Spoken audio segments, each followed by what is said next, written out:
সেটা বানিয়েছে নদীরা পালাতে বাধ্য হবে।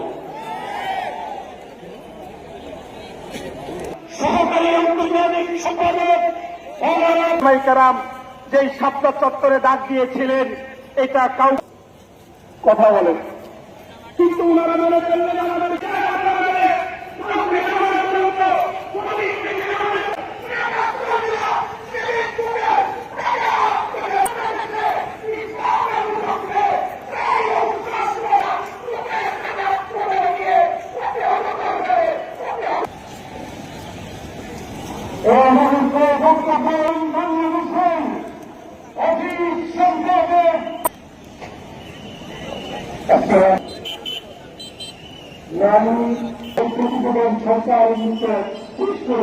সরকার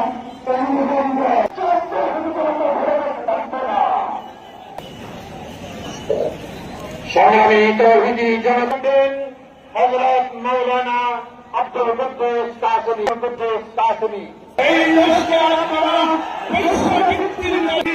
সবকিছু বাতিল করেন এবং এই সংস্কার কমিশন বাতিল করেন।